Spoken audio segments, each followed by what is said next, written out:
भगवान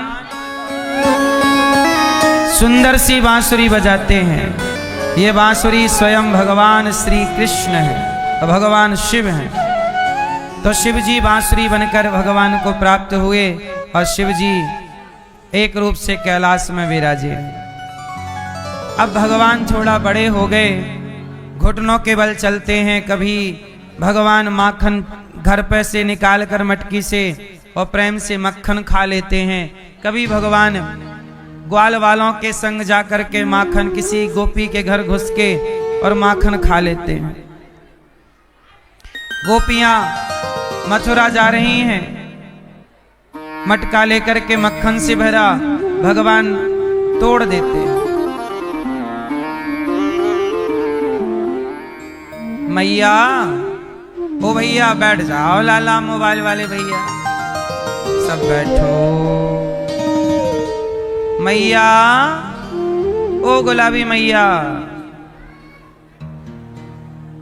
सुन लो मेरी माँ।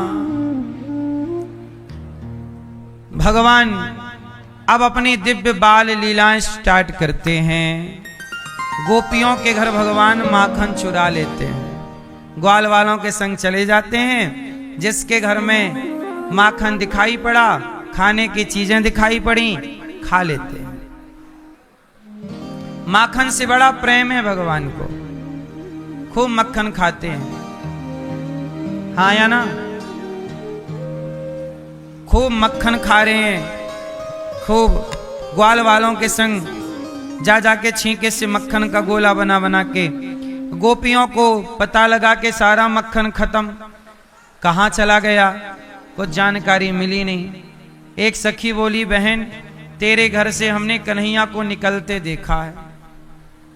इसका मतलब वो मुंह पहुंचते निकला है, इसका मतलब इसी ने तेरे घर का सारा मक्खन बम कर दिया, खा लिया। अब तो भगवान की शिकायत करने के लिए गोपियां मैया के घर चली। अरे मैया, ओ यशोदा, क्या हुआ? देख तेरे लाला की शिकायत करने आई हूं। क्या किया मेरे लाला ने? तेरे लाला ने मक्खन खाए लियो सबरू। क्या किया इसने? सारा मक्खन खा लिया।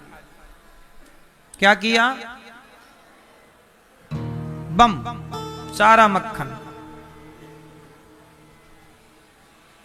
अब तो मैया बोली, च्योरे लाला यहां तूने मक्खन खाया सारा?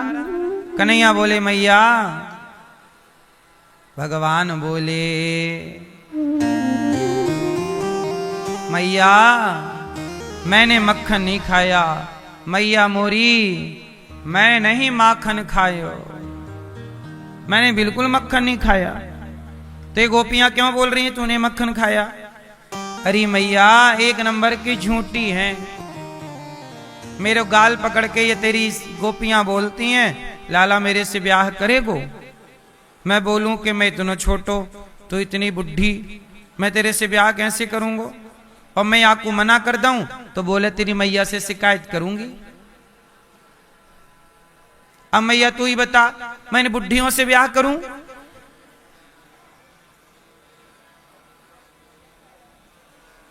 तो मैया ने हंसते हुए यूं ही बोल दिया कि लाला तो बुढ़ियों से ब्याह नहीं करेगो तो बोल किससे ब्याह करेगो? तो कन्हैया बोले, मैया मैंने तो देख राखी है अपने ताई, अपने लिए देख राखी है मैंने।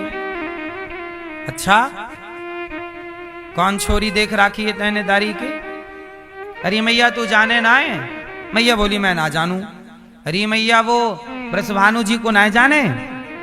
मैया बोली, हाँ जानू। अरे तो उनकी छोरी है तो को पतो ना है? मैया बोली, मोको तो कछु ना है पतो लाला। अरे मैया तो कितनी भोरी है। छोटे से कन्हैया कह रहे हैं, मैया तो को पतो ना है, ब्रसभानु जी की छोरी है। क्या नाम है वाको? वाको नाम राधा है। मैं वाकई संग ब्याह करूंगा मैया। मैया बोली, राम राम राम राम, तू चोरी करे, तेरी आदत खराब हो गई है, सारे नगर में तू बदनाम है गयो तो चोरी करे। अब चोरन से थोड़ी वृषभानु जी अपनी छोरी को ब्याह करेंगे। तो कन्हैया बोले मैया या बता के छोरी से ब्याह करवे के लिए का करनो पड़े। मैया बोली ईमानदार होनो पड़े। कन्हैया बोले ले मैं ईमानदार हो गए हो, अब चोरी ओरी सब बंद। गोपियां बोली ले बहन अब शिकायत ना आएगी, अब हमारो लाला चोरी ना करेगा। अब 4 दिन बाद फिर सखी आ गई, अरे मैया तेरे लाला ने चोरी करी। अच्छा गोपियां क्यों आ गई, अब तो भगवान ने चोरी बंद कर दी। गोपियां भगवान से बोले, गोपियां भगवान से बोली कन्हैया, एक दिन सारी गोपियां लाइन से कान पकड़ के खड़ी थी। कन्हैया बोले सखी काहे गो, कान क्यों पकड़ी हो। सखियों ने कहा कन्हैया सॉरी सॉरी। भगवान बोले काय बात की सॉरी। बोले हमने तेरी शिकायत कर दी और आपने माखन चुराना बंद कर दिया। माखन चुराने के बहाने आप हमारे घर में आया करते थे तो हम आपका दर्शन कर लिया करते थे, अब तो आप आते नहीं, आपका दर्शन दुर्लभ हो गया है और मैया रोज घर में घुसने ना दे, तो आप ही बाहर हमारे घर माखन वाखन चुराने के बहाने आयो जायो करो। तो भगवान बोले एक शर्त पर चुराएंगे। क्या? बोले तो मैया से शिकायत मत करियो। अच्छा ना करेंगे, ठीक। सच्चाई यही है कि गोपियां शिकायत नहीं करती, शिकायत के बहाने भगवान का दर्शन करने जाती हैं गोपियां। शिकायत के बहाने भगवान का दर्शन करती हैं। भगवान की लीला बड़ी अद्भुत है। माखन चुराना, मटकी तोड़ना, बछड़ों को खूंटे से खोलना, सखियां शिकायत करें तो मुस्कुराना, वत्सान मुंचन क्वचित समय क्रौंस संजात हासा, स्तेयम स्वादवत्यथ दधिपयः कल्पितैः स्तेय योगैः। मटके को तोड़ देना, ये सब लीला है गोपियों को सुख पहुंचाने की। छोटे छोटे बच्चे शरारत करते हैं, ऊधम करते हैं, तो उनका हर कार्य माँ बाप को सुख देता है। ऐसे भगवान की ये बाल लीला भक्तों को सुख देने की लीला है। बाल लीला सुख मिलेगा। माखन, अच्छा माखन क्यों चुराते हैं? भगवान को पता था कि 2025-26 आते आते लोग, भारत के बच्चे पिज्जा बर्गर चाउमीन खाने लग जाएंगे। इसलिए भगवान ने कहा बेटा पिज्जा बर्गर ना खाना, मक्खन खाना, मक्खन ही आपको तंदुरुस्त रखेगा, मक्खन ही आपको स्वस्थ रखेगा। अच्छा बताओ मक्खन अच्छा है कि पिज्जा बर्गर चाउमीन मोमोज? क्यों मैया भैया क्या सही है? आप तो मक्खन नहीं खाते, पिज्जा बहुत खाते हो, है ना? सही है। पिज्जा जैसे पिज्जा फैला हुआ होता ऐसे आपने शरीर को भी फैला लिया पिज्जा की तरह। ना खाया करो।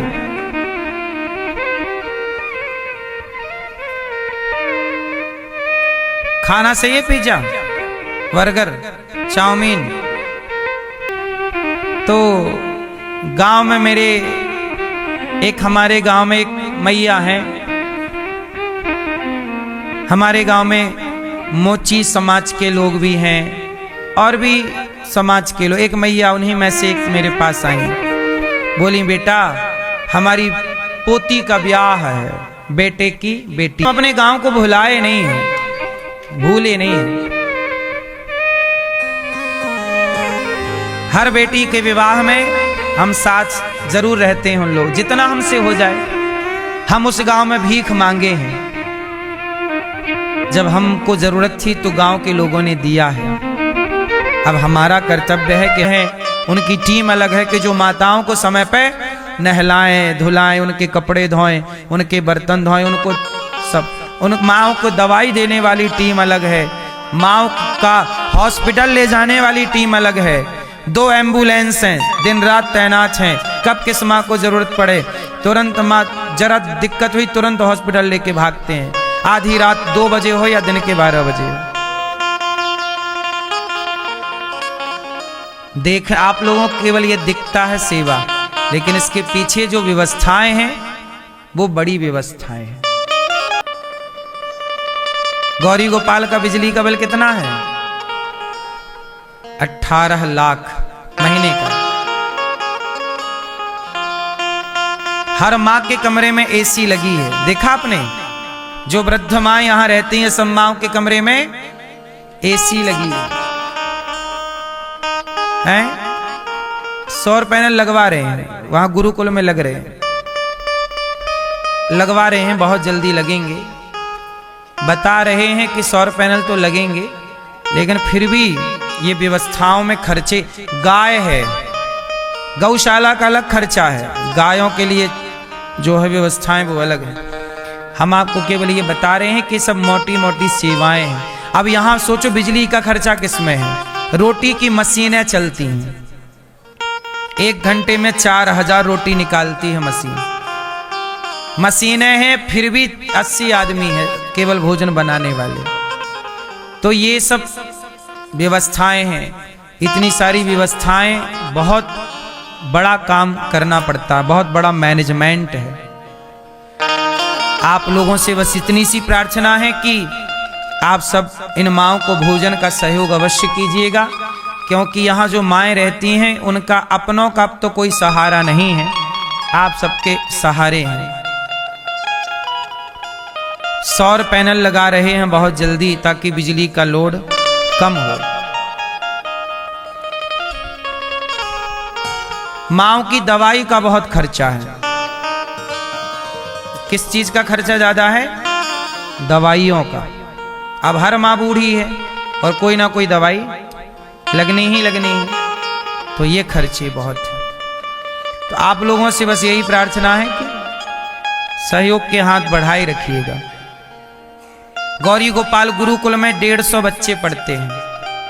बच्चों का रहना, खाना, पढ़ना, लिखना, गुरु जो बच्चों को पढ़ाने वाले गुरुजन हैं, टीचर हैं, उनकी सैलरी देना, सब टोटल।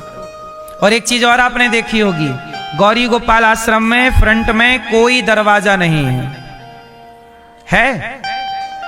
कोई गेट देखा आपने? कोई सामने गेट है? गौरी गोपाल ही ऐसा है जहां कोई दरवाजा नहीं है। क्यों? अच्छा एक बात बताओ, यदि आपका बेटा बाहर है तो आप अपने घर का दरवाजा लगाएंगे? बेटा बाहर है तो आप दरवाजा खोल के रखते हैं कि ऐसे ही जब बेटा बाहर है तो माँ दरवाजा खोल के रखती है। तो जब मेरी वृद्ध माएँ जब घर से सताई जाएं और ठुकरा के जब निकाली जाएं, तो कोई तो दरवाजा ऐसा हो जो 24 घंटे खुला मिले उन माँओं को। इसलिए यहाँ दरवाजा ही नहीं लगाए। कोई भी माँ, कोई भी भक्त, आप कभी भी आओ, कहीं भी आपको भोजन ना मिले, तब आप 2 बजे रात को यहाँ आओगे तो यहाँ दरवाजा भी खुला मिलेगा और भोजन भी मिलेगा। तो ये धाम है वृंदावन, ये बिहारी जी का घर है और आप सब बिहारी जी के भक्त हो। आपकी सेवा करना मतलब भगवान की सेवा करना है। तो मैं ये समझता हूं कि आपकी सेवा नहीं है, ये भगवान के भक्तों की, और ये भगवान के भक्त खुश तो भगवान खुश। आप सब किसके लिए वृंदावन आते हो? भगवान के लिए आते हो। यदि आप सबका दिल दुखा दिया जाए तो किसका दिल दुखेगा? किसका? क्यों मैया आप बैठ नहीं रही हो? मेरी माँ बैठ जाओ, यहां बैठ जाओ, यहां बैठ जाओ, यहां बिठा दो शांति से। तो किसी का दिल दुखेगा तो वो किसका दिल दुखेगा? भगवान का। और आप प्रसन्न होंगे तो कौन प्रसन्न होगा? इसलिए आपका दिल दुखना मतलब भगवान बिहारी जी का दिल दुखना है, और आपका प्रसन्न होना मतलब भगवान का प्रसन्न होना। इसलिए कहता हूं नर सेवा ही नारायण सेवा है। बैठो मैया, एक झोला क्या ले आई? बैठो, क्या भरी हो झोला में? कपड़ा, हमें लगा हमारे लिए कुछ लाई हो। अच्छा आशीर्वाद लाई हो, बैठो।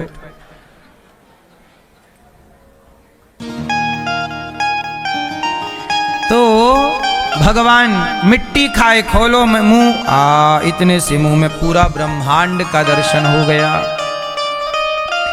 राजा परीक्षित ने कहा, राजा परीक्षित ने कहा कि प्रभु ये बताइए कि राजा परीक्षित जी कह रहे हैं कि मैया यशोदा ने कौन सा पुण्य किया, कौन सा पुण्य किया कि मैया के पुत्र बन के भगवान गोद में खेल रहे। परीक्षित जी ने पूछा तो सुखदेव जी ने कहा कि माता यशोदा ने, देखो आप लोग एक बात निश्चित समझ लो, हम लोग जो भी जीवन पाते हैं, यदि हमने वृंदावन धाम पाया है तो निश्चित हमने कोई पुण्य किया होगा। और मुझे लगता है हमसे पुण्य क्या बने होंगे।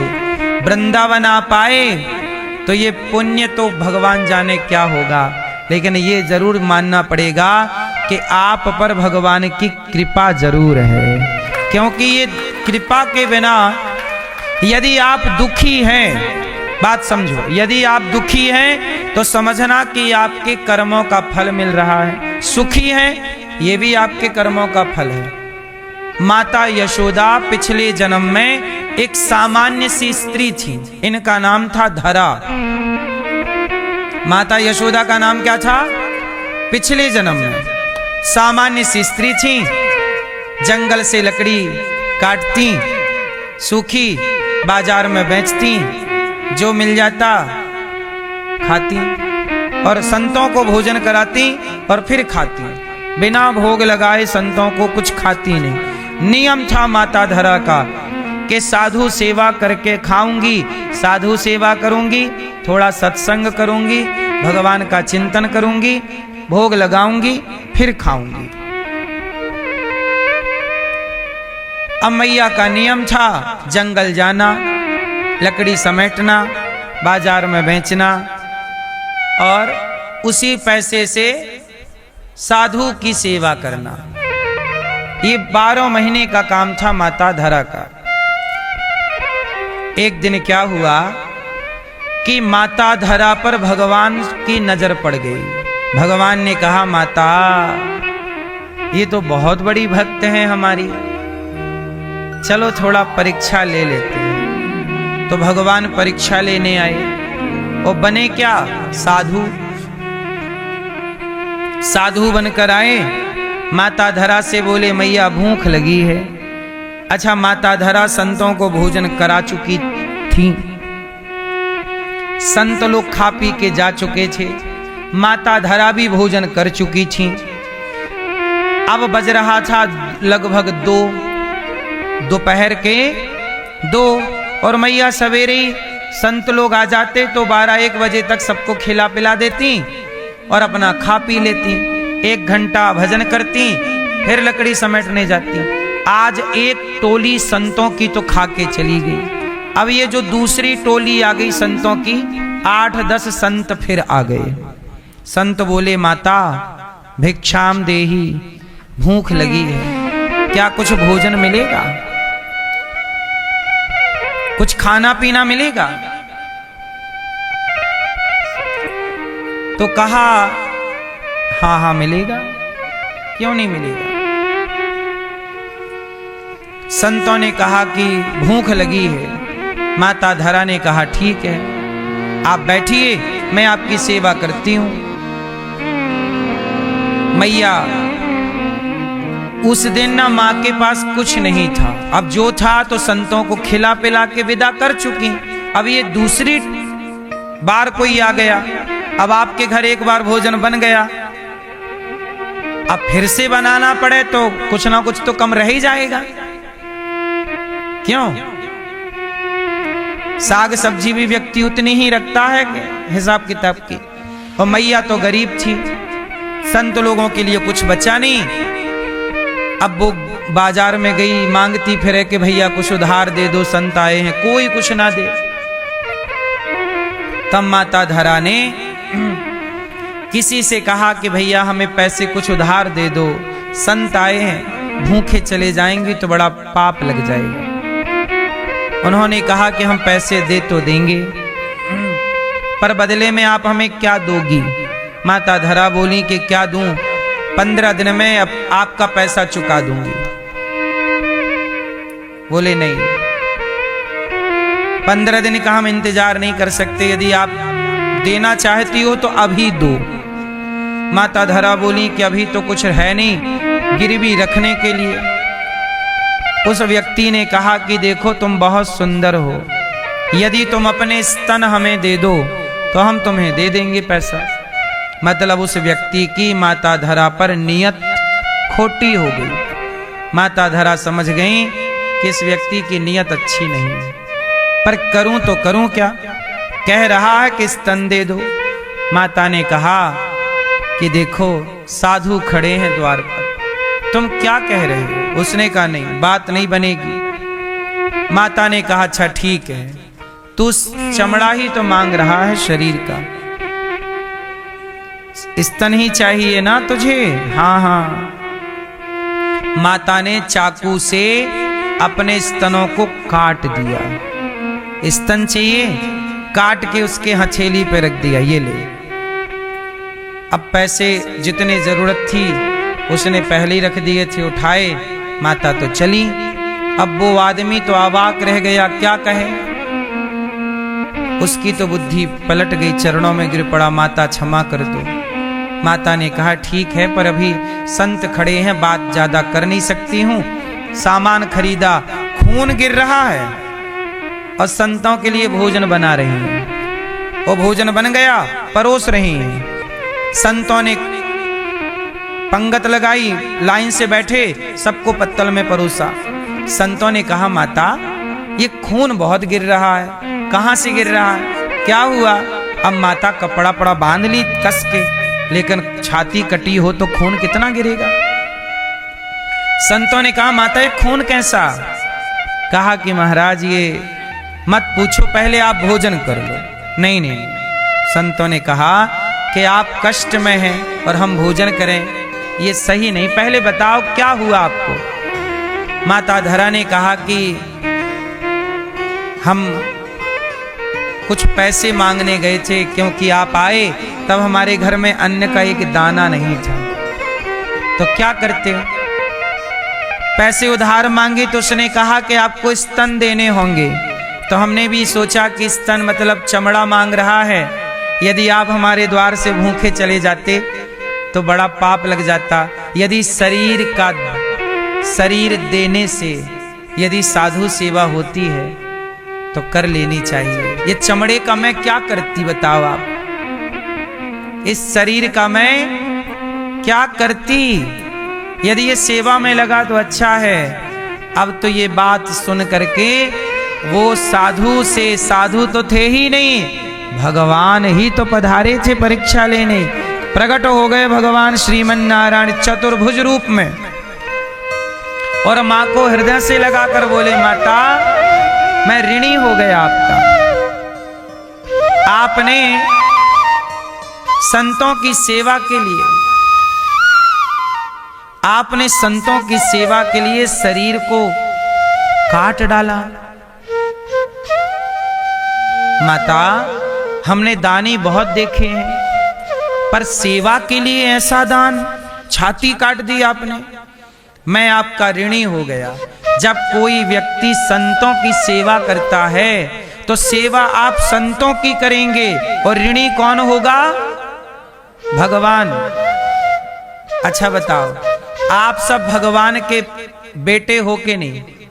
संतान तो हम सब ईश्वर की हैं।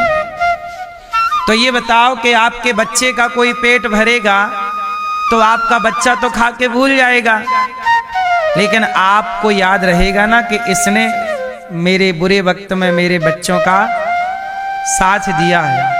ऐसे ही हम लोग उपकार भूल जाते हैं, लेकिन आप किसी पर उपकार करेंगे तो वह उपकार भगवान कभी नहीं भूलते। क्योंकि माँ बाप वो है ना, वो देखते हैं कि मेरे इस बच्चे को किसने भोजन दिया, आज मेरे इस बच्चे को अब आप देखो वृंदावन में कितने साधु फुटपाथ पर बैठे हैं। बोलो हाँ, आप लोग तो वृंदावन आए 2 दिन 4 दिन रहे चले गए, लेकिन यहाँ साधु लोग बिहारी जी के भरोसे रहते हैं, भगवान का भजन करते हैं, नाम जपते हैं प्रेम से। साधु मतलब साधु सब छोड़ करके केवल भगवान के आश्रित हैं। अब वो फुटपाथ पर बैठे हैं, उन्हें भोजन कहाँ मिलेगा?